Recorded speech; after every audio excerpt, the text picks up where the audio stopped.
இதை வந்து அரெஸ்ட்னு சொல்லாமான்னு எனக்கு சந்தேகமா இருக்குது.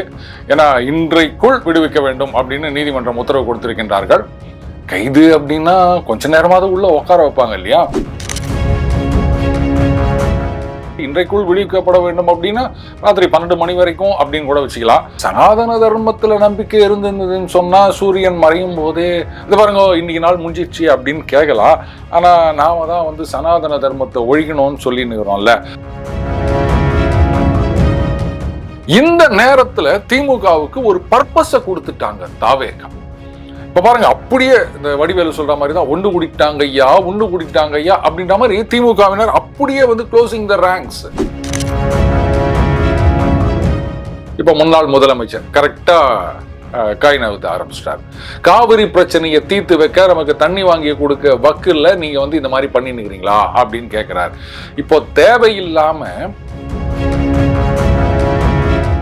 சரிங்க, இவங்க வந்து உதயநிதி அவர்கள் பேசினதை இவங்க சொல்ற மாதிரி திரித்து வெளியிட்டோ இல்லை வந்து அப்படியே ஒரிஜினல் வெர்ஷனை வெளியிட்டோ இந்த மாதிரி பேசிட்டார் அப்படின்ட்டு நாடு முழுக்க கொண்டு போறாங்க. அப்போ திமுகவுக்கு டேமேஜ் அப்படின்னா எப்படி? திமுக நாடு முழுக்க எலெக்ஷன்ல நிற்கிறாங்களா? நிச்சயமா திமுக, அதிமுக, மற்ற கட்சிகள், அதாவது இன்னைக்கு தாவேகாவுடன் கூட்டணியில் இருக்கும் கட்சிகள் தவிர மற்றவங்கள்லாம் ஒருங்கிணைவதற்கு ஒரு வாய்ப்பு இருக்கின்றது. அந்த மாதிரி வந்து ஒரு கன்சாலிடேஷன் வந்ததுன்னு சொன்னா இடைத்தேர்தல் முடிவுகள் எப்படி இருக்கும்?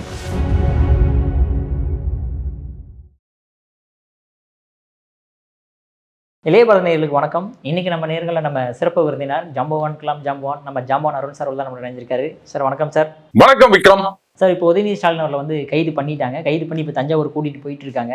கோர்ட்ல எந்த மாதிரி விஷயங்கள் சொல்லப்பட்டிருக்கு? அவர் வந்து மறுபடியும் விடுதலை செய்யப்படுவாரா இல்லை வந்து அவர் ரிமாண்ட்ல போடுவாங்களா அப்படின்ற மாதிரி விஷயங்கள் என்ன நடந்திருக்கு சார்? தம்பி விக்ரம், முதல்ல இதை வந்து அரெஸ்ட்னு சொல்லாமான்னு எனக்கு சந்தேகமா இருக்குது. ஏன்னா இன்றைக்குள் விடுவிக்க வேண்டும் அப்படின்னு நீதிமன்றம் உத்தரவு கொடுத்திருக்கின்றார்கள்.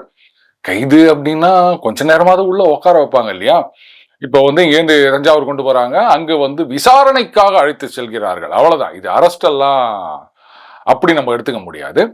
விசாரணை முடிஞ்ச உடனே சார் ரைட் போங்க சார் அப்படின்றவாங்க. அதுவும் வந்து இன்றைக்குள் விடுவிக்கப்பட வேண்டும் அப்படின்னா ராத்திரி 12 மணி வரைக்கும் அப்படின்னு கூட வச்சுக்கலாம். பாத்தீங்களா விக்ரம், சனாதன தர்மப்படி இந்த ஒரு நாளின் முடிவு அப்படின்றது சூரியன் மறையும் நேரம். அதே மாதிரி இந்த உதயம், அவர் பேரே உதயநிதி தான் இல்ல, உதயம் அப்படின்னா இந்த சூரிய உதயம் இருக்கு பாருங்க, அன்றைக்கு தான் ஒரு நாள் துவங்குகின்றது அப்படின்றது அர்த்தம். சனாதன தர்மத்துல நம்பிக்கை இருந்ததுன்னு சொன்னா சூரியன் மறையும் போதே இது பாருங்க இன்னைக்கு நாள் முடிஞ்சிச்சு அப்படின்னு கேட்கலாம். ஆனா நாம தான் வந்து சனாதன தர்மத்தை ஒழிக்கணும்னு சொல்லினுக்கிறோம்ல. தொட்டு ராத்திரி 12 மணிக்கு டங் அப்படின்னு அந்த இரண்டு ஒன்றோடு ஒன்று சேர்ந்தது அப்படி முள்ள நிற்கும் பாருங்க, அப்பதான் கணக்கு. ஆனா எல்லாம் இதை கேட்டுனுக்கிறீங்க. எனக்கு இன்னொரு முக்கியமான டவுட் இருக்குது. இங்கேருந்து விசாரணை கூட்டு போனாங்களே, இங்க நீலாங்கரையில இருந்து தஞ்சாவூர் கூட்டுன்னு போயின்னுக்கிறாங்க. அப்ப விசாரணை முடிஞ்ச உடனே திருப்பி கொண்டு வந்து விட வேண்டியது யாரு? நீங்க இந்த குடும்பம் ஒரு கதம்பம் அந்த படம் பாருங்களேன், அதுல அப்படிதான் விசு கலாட்டா பண்ணுவாருன்னு போலீஸ் ஸ்டேஷன் கூட்டு போவாங்க. அவர் சொல்லாரு, என்ன திருப்பி கொண்டு போய் விடு, நான் என்ன எங்க கூட்டுன்னு வந்ததுக்கு என்ன அப்படியே விட்டு போயிருவியா அப்படின்னு கேட்பாரு. சரி விடுங்க, அவங்க மிகப்பெரிய கட்சி, நிறைய பேர் இருப்பாங்க, நிறைய வண்டி இருக்கும், வரலாம். ஆனா இதுக்கு இந்த பருத்தி முட்டை கோடவுன்லயே இருந்துக்கலாமே, அந்த டயலாக் தான் எனக்கு ஞாபகம் வருது. தேவையா இதெல்லாம்? அனாவசியமா திமுகவுக்கு வந்து ஒரு உத்வேகத்தை கொடுத்திருக்கின்றார்கள் தாவேகா. இவ்வளவுதான் நான் சொல்லுவேன் விக்ரம். சார், இப்போ திடீர்னு வந்து இப்போ திமுக வந்து உதயநிதி ஸ்டாலின் அவர்கள் கைது பண்ணதுனால வந்து இருக்கக்கூடிய எல்லா டிஸ்ட்ரிக்ஸ்லுமே மிகப்பெரிய ஒரு போராட்டம் பண்ணுறாங்க. அதாவது பப்ளிக் எல்லாம் நிறைய டிஸ்டர்பும் பண்ணப்படுறாங்க. ஸோ இந்த போராட்டத்தினால இப்போ திமுக திடீர்னு வெளியே வந்துருச்சா என்ன காரணம் இருக்கு விக்ரம்? அதாவது திமுக அப்படின்றது வந்து இந்த போராட்டங்கள் அப்படின்னு அவங்க வந்து இந்த போராட்டம் பண்றதுக்கு ஒரு கணக்கு வழக்கே கிடையாது. அண்ட் எதிர்கட்சியா இருக்கும்போது போராட்டம் பண்ணுவாங்க, ஆளுங்கட்சியா இருக்கும்போது வந்து ஆமா அதையே நாங்க செய்வோம் அப்படின்வாங்க. இதுவும் நம்ம பார்த்துருக்கோம்.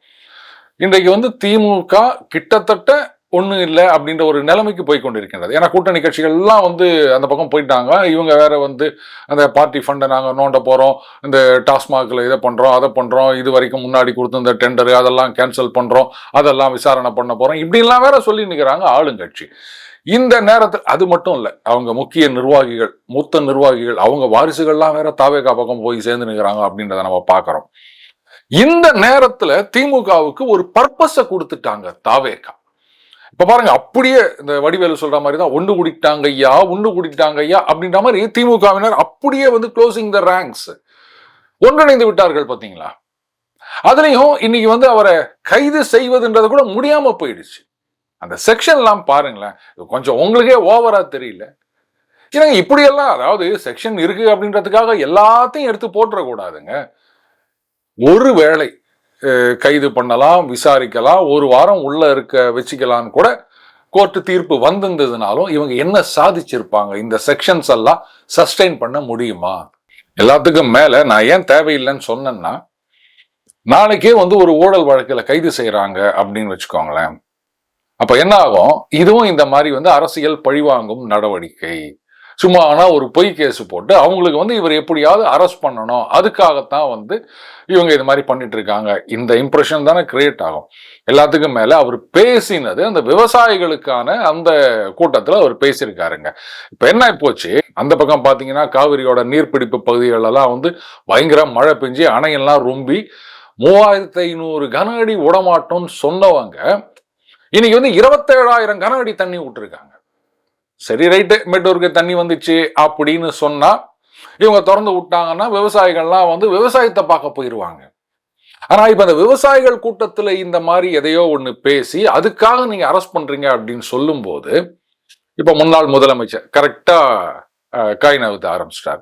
காவிரி பிரச்சனையை தீர்த்து வைக்க நமக்கு தண்ணி வாங்கி கொடுக்க வக்குல நீங்க வந்து இந்த மாதிரி பண்ணிருக்கிறீங்களா அப்படின்னு கேட்கிறார். இப்போ தேவையில்லாம இந்த காவிரி பிரச்சனையை இவங்க வந்து எல்லார் கவனத்துக்கும் கொண்டு வந்துட்டாங்க. அடுத்தது அந்த மேக்கே தாத்து அணை அப்படின்றது, அதையும் சேர்த்துதான் மு.க. ஸ்டாலின் அவர்கள் கேட்டிருக்காரு. காங்கிரஸ் இப்ப தாவேகாவோட கூட்டணியில் இருக்குது. அந்த காங்கிரஸ் தான் அங்க உக்காந்துக்கின்னு நாங்க அணையை கட்டியே தீர்வோம் அப்படின்னு வேற சொல்லின்னு இருக்கிறாங்க. இங்க இருக்கிற காங்கிரஸ் தலைவர் வந்து கர்நாடக அரசு இது மாதிரி இந்த ஜனநாயகத்துக்கு விரோதமாக, பெடரல் ஸ்ட்ரக்சருக்கு விரோதமாக அப்படின்லாம் வேற சொல்லின்னு இருக்கிறாரு. அதனாலதான் நான் சொன்னேன் இது தேவையே இல்லாத ஒரு விஷயம் அப்படின்னு. இப்போ எதெல்லாம் வந்து ஒண்ணு இல்லாம போயிருக்குமோ அதெல்லாம் வந்து இப்போ பேசுபொருள் ஆகிவிட்டது. முக்கியமா அந்த காவிரி பிரச்சனை அப்படின்றது, மேகேதாத்து பிரச்சனை அப்படின்றது. சார் இப்போ பார்த்தோன்னா இந்த உதயநிதி ஸ்டாலின் அவர்கள் இந்த மாதிரி அந்த தஞ்சாவூரில் பேசின விஷயம் வந்து முதல்ல தமிழ்நாடு மீடியா கையில் எடுக்காமல் நேஷனல் மீடியா தான் வேறு லெவலில் கையில் எடுத்துச்சு. அது நிறைய பேருக்கு இதனால் பேசப்பட்டுச்சு. அதுக்கப்புறம் உதயநிதி ஸ்டாலின் அவர்கள் இங்கே கைது செய்யப்பட்ட பிற்காடு தான் அவர் என்ன பேசினார், ஏது பேசினார்ன்ற மாதிரி தெரிய வருது. ஸோ இப்போ நேஷனல் மீடியா எதுக்குனால தமிழ்நாடுக்கு இவ்வளோ இம்பார்ட்டன்ஸ் கொடுக்குறாங்க? ஆமா, இந்த நேஷனல் சேனல்னு சொல்றாங்கல்ல, என்னவோ தெரியல, திடீர்னு அவங்களுக்கு வந்து தமிழ்நாட்டு மேல அக்கறை. இத்தனை வருஷமா தமிழ்நாட்டு செய்திகளை பத்தி அவங்க ஏதாவது இம்பார்ட்டன்ஸ் கொடுத்துருந்தாங்களா? இப்ப என்னவோ தெரியல, ஒரு இப்படி வச்சுக்கலாமா, மே, ஜூன், ஜூலை, ஆமா, இப்படி ஒரு 3 மாசமா வந்து அப்படியே தமிழ்நாடுல என்ன நடந்தாலும் உடனே அது ஒரு பெரிய இஷ்யூ ஆக்கிடுறாங்க. சரிங்க, இவங்க வந்து உதயநிதி அவர்கள் பேசினதை இவங்க சொல்ற மாதிரி திருத்து வெளியிட்டோ இல்ல வந்து அப்படியே ஒரிஜினல் வெர்ஷனை வெளியிட்டோ இந்த மாதிரி பேசிட்டார் அப்படின்ட்டு நாடு முழுக்க கொண்டு போறாங்க. அப்போ திமுகவுக்கு டேமேஜ் அப்படின்னா எப்படி? திமுக நாடு முழுக்க எலெக்ஷன்ல நிக்கிறாங்களா? தமிழ்நாட்டை தவிர அவங்களுக்கு வேற என்னங்க பேஸ் இருக்கு? சொல்லிக்கலாம் எங்களுக்கு அங்க கட்சி இருக்கு, இங்க கட்சி இருக்கு அப்படின்னு. But for all practical purposes DMK அப்படின்றது ஒரு மாநில கட்சி. தமிழகத்துல மட்டும்தான் அவங்க கான்சென்ட்ரேட் பண்ணிட்டு இருக்காங்க. ஸோ நீங்க நாடு முழுக்க இதை போடுறதுனால என்ன டேமேஜ் பொட்டன்ஷியல் இருக்குன்னு சொல்லுங்க. ஆன் த அதர் ஹேண்ட் திமுகவுக்கு ஒரு உத்வேகம் கொடுத்துருக்கீங்க நீங்க. அதைத்தான் நான் சொல்வேன். இது டேமேஜ் வந்து திமுகவுக்கு இல்லை, சொல்ல போனா தாவேகாவுக்கு தான். இப்போ வந்து இந்த மாதிரி விஷயங்கள் பேசும்போது உதயநிதி ஸ்டாலின் அவர்கள் பேசின அந்த டபுள் மீனிங் பேசும்போதெல்லாம் சார் இப்போ நிறைய விஷயங்கள் எல்லாருமே கடந்து போயிடுவாங்க. ஆனால் இப்போ திடீர்னு வந்து இப்போ நம்ம தாவேகா அரசு வந்து இப்போ உதயநிதி ஸ்டாலின் அவர்கள் அதாவது எதிர்க்கட்சி தலைவரையே வந்து கைது பண்ணியிருக்காங்க. அப்படிங்கும்போது இதில் ஏதாவது உள்நோக்கம் இருக்குன்னு நினைக்கிறீங்களா? நினைங்க என்ன அப்படி கேட்டீங்க விக்ரம்? இந்த மாதிரி ஒரு ஆப்பர்ச்சுனிட்டி வந்து இவங்களே கிரியேட் பண்ணி கொடுத்துக்கிறாங்க. என்னை பொறுத்த வரைக்கும் தாவேகா ஃப்ரீ ஹிட் கொடுத்துருக்காங்கன்னு தான் சொல்லுவேன் நான் திமுகவுக்கு. நீங்க பாத்தீங்கல்ல, இவ்வளோ நாளா இவ்வளோ திமுகவினர் இருக்காங்களா அப்படின்னு நம்ம யோசிச்சுட்டு இருந்தோம். இன்னைக்கு பாத்தீங்கன்னா எல்லா இடங்கள்லயும் சாலை மறியல் அப்படின்றாங்க, போராட்டம் அப்படின்றாங்க. எங்க இருந்தாங்க இவ்வளவு நாளா இந்த திமுகவினர்? அப்படி ஒரு ஆழ்ந்த உறக்கத்துல இருந்து இப்ப திடீர்னு ஃபுல் ஆக்டிவ் மோட்ல வந்துட்டாங்களா அப்படின்ற மாதிரி ஆயிடுச்சு இல்ல. ஸோ திமுகவினரை பொறுத்த வரைக்கும் அவங்க இதை சந்தோஷமா தான் எடுத்துப்பாங்க.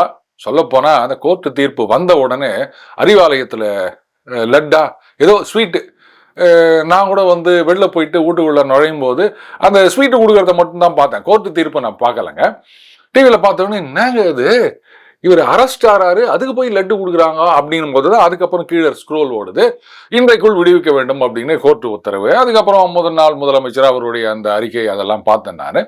ஸோ திமுகவினரை பொறுத்த வரைக்கும் ரொம்பவே சந்தோஷமா இருப்பாங்க. ஏன்னா மறுபடியும் ஒரு ஆக்டிவ் மோட்ல வந்துட்டாங்கல்ல அவங்க. இப்போ திடீர்னு வந்து உதயநிதி ஸ்டாலின் அவர்கள் கைது செஞ்ச பிற்காடு பல மணி நேரங்கள் கழித்து, அதாவது ஸ்டாலின் அவர்கள் வந்து ட்விட்டரில் தன்னுடைய என்ன சொல்ல வரேன் அப்படிங்கிறத வந்து சொல்லியிருக்காரு.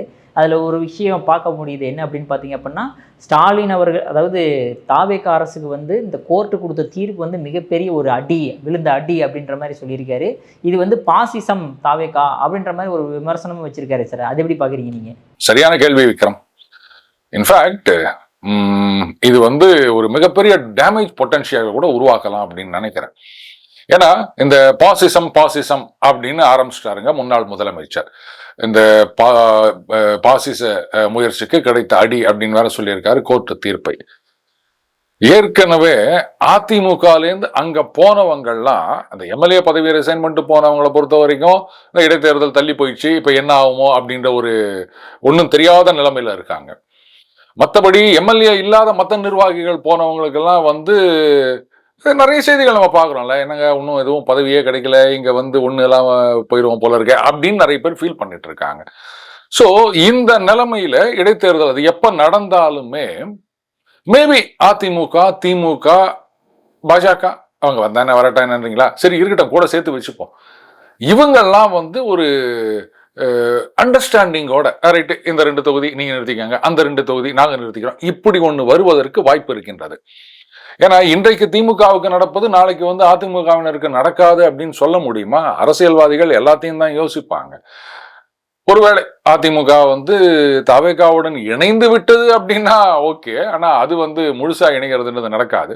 அப்ப இந்த மாதிரி சந்தேகம் வந்தது அப்படின்னா நிச்சயமா திமுக, அதிமுக மற்ற கட்சிகள், அதாவது இன்னைக்கு தவேகாவுடன் கூட்டணியில் இருக்கும் கட்சிகள் தவிர மற்றவங்கள்லாம் ஒருங்கிணைவதற்கு ஒரு வாய்ப்பு இருக்கின்றது. அந்த மாதிரி வந்து ஒரு கன்சாலிடேஷன் வந்ததுன்னு சொன்னா இடைத்தேர்தல் முடிவுகள் எப்படி இருக்கும்? அந்த மாதிரி ஒரு கன்சாலிடேஷன் வருவதற்கு இன்றைக்கு நடந்தது ஒரு ஆரம்ப புள்ளியா இருக்கலாம் விக்ரம். இதையும் சேர்த்துதான் நான் சொன்னேன் இன்று இந்த நடவடிக்கை அப்படின்றது தேவையில்லாதது அப்படின்னு. ஏதோ ஒரு ஊழல் வழக்குல நீங்க அரெஸ்ட் பண்ணியிருந்தீங்க அப்படின்னு சொன்னா எந்த விதமான ஒரு சிம்பத்தியும் வந்திருக்காது. என்ன வழக்கு, யாரை பத்தி என்ன பேசினார்னு, இதுல அவர் என்ன பேசினாரு, இதெல்லாம் கோர்ட்ல போய் சஸ்டெயின் பண்ண முடியுமா? இதெல்லாம் யோசிக்காம அவங்க இந்த மாதிரி அரெஸ்ட் பண்ணிட்டாங்க. அப்கோர்ஸ் அது அரெஸ்ட் இல்லை, விசாரணைக்கு கூட்டு போயிருக்காங்க. பட் இதனுடைய ரெப்பர்கஷன் அப்படின்றது வந்து விரைவிலேயே தெரிய வரும் விக்ரம். சார் அற்புதமாக எக்ஸ்பிளைன் பண்ணீங்க சார். உங்கள் பொன்னா நேரத்தை இளையபாரலாம உதவுனதுக்கு மிக்க நன்றி சார். நன்றி.